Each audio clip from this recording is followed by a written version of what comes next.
এই মুহূর্তে আর একটা ছবি দেখাবো আপনাদের। সুন্দরবনে বাঁধ ভাঙার আতঙ্ক, গঙ্গাসাগরের সমুদ্রতট, মৌসুমী দ্বীপের সল্টভেরি, বালিয়ারা, পাথর প্রতিমার গোবর্ধনপুর বা ঘোড়ামারা দ্বীপের নদী তীরবর্তী এলাকায় বাঁধের বেহাল দশা। ছবি দেখছেন আপনারা।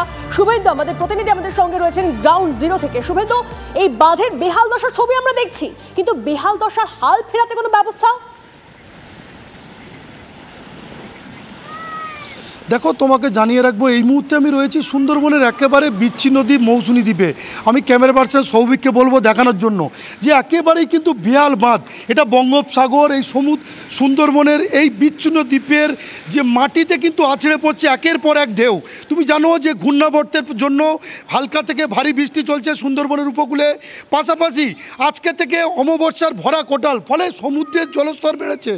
এবং জলস্তর বাড়ার সঙ্গে সঙ্গে কিন্তু সুন্দরবনের যে সমস্ত দুর্বল বাঁধ রয়েছে সেই দুর্বল বাঁধের উপর কিন্তু আছড়ে পড়ছে একের পর এক ঢেউ।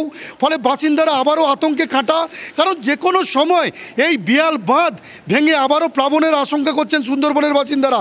তবে প্রশাসনের পক্ষ থেকে সমস্ত রকম ব্যবস্থা নেওয়া হয়েছে, সতর্কতার জন্য মাইকিং করানো হচ্ছে পুলিশের পক্ষ থেকে, এবং এলাকার যে নদী এবং সমুদ্র তীরবর্তী এলাকার বাসিন্দাদেরকে অন্যত্র সরে যাওয়ার জন্য আবেদন জানানো হয়েছে। তবে এই যে বিহাল বাঁধ, এই বিহাল বাঁধ একেবারে পাকাপোক্ত বাঁধের দাবি তুলেছেন উপকূলের বাসিন্দারা, কারণ তারা বলছেন যে দীর্ঘদিন ধরে তারা কিন্তু এই বিহাল বাঁধের পরিবর্তে পাকা বাঁধের তারা দাবি তুলেছেন, কিন্তু সেই দাবি কোনো রকমভাবে তাদের শোনা হয়নি এবং কোনো রকমভাবে সেই পাকা বাঁধ তৈরির যে পরিকল্পনা সেটা কিন্তু নেওয়া হচ্ছে না। তুমি জানো মৌসুমী দ্বীপে হোমস্টে ট্যুরিজম রয়েছে, ফলে এখানে বহু কটেজ রয়েছে। সেই সমস্ত কটেজ কিন্তু কটেজে যারা পর্যটকরা এসেছিল তাদেরকে ফেরত পাঠানো হচ্ছে, যেহেতু কোটালের জেরে জলস্তর বেড়েছে, বৃষ্টি চলছে, বাঁধের মাটি নরম হয়ে গেছে, ফলে যে কোনো সময় আবারও বাঁধ ভেঙে একটা প্লাবনের আশঙ্কা করছেন এখানকার কটেজ মালিকরা। তাই পর্যটকদেরকে ফিরে যাওয়ার জন্য এই যে বাঁধের বেহাল দশা আমরা দেখি, বারবার করে দেখি, সেক্ষেত্রে পাকাপোক্ত বাঁধ হয় না কেন? প্রতিশ্রুতির পর প্রতিশ্রুতি, কিন্তু সেই প্রতিশ্রুতি এক জায়গাতেই পড়ে থাকে। এই বেহাল দশা বাঁধের আমাদের বারবার দেখতে হয়। জানি না কবে প্রশাসন সঠিক একটা ব্যবস্থা নেবে, উপযুক্ত ব্যবস্থা নেবে। অবশ্যই আমাদের নজর থাকবে। আপাতত ধন্যবাদ। এবার আরো একটা খবর, আরো একটা ছবি। জলের তোড়ে রাস্তা ভেঙে দুভাগ, মাঝখান দিয়ে বইছে খালের জল।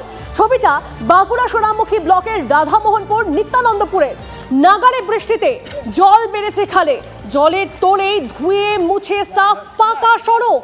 রাস্তার ভাঙা অংশ দিয়ে বইছে খালের জল। দেখুন অবস্থাটা, ভাঙা অংশ দিয়ে চলছে ঝুঁকির পারাপার। রাস্তা ভাঙায় বিচ্ছিন্ন অন্তত 50টি গ্রাম। এই রাস্তা ধরেই যেতে হয় সোনামুখী, পানাগড় বা কাকসায়। এখন সমস্যা তো পুরোটাই এই তো মানে মেন রাস্তা, এটা তো আর গাড়ি, 4 চাকা গাড়ি তো সব পারাপার হচ্ছে সবসময়, এবার বন্ধ।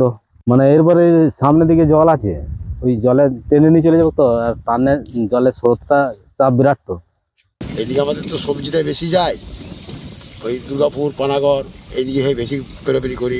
এইদিকে একটা খেয়াঘাট আছে, খুব সমস্যার মধ্যে আমরা রয়েছি। চিন্তা হয়েছে, কিন্তু ঘটনাটা ভাঙার পরেও যে মানুষের যে যাতায়াতটা বন্ধ হয়ে গেল, আমাদের গ্রামের মানুষ তো অনেক চেষ্টা করছি, কিন্তু প্রশাসন এখনো পর্যন্ত সেরকম নেয়নি। কালকে আমরা অনেক প্রতিবাদ করার পরে এসেছিল, তারা এখনো পর্যন্ত স্টেপ নেয়নি এটাতে।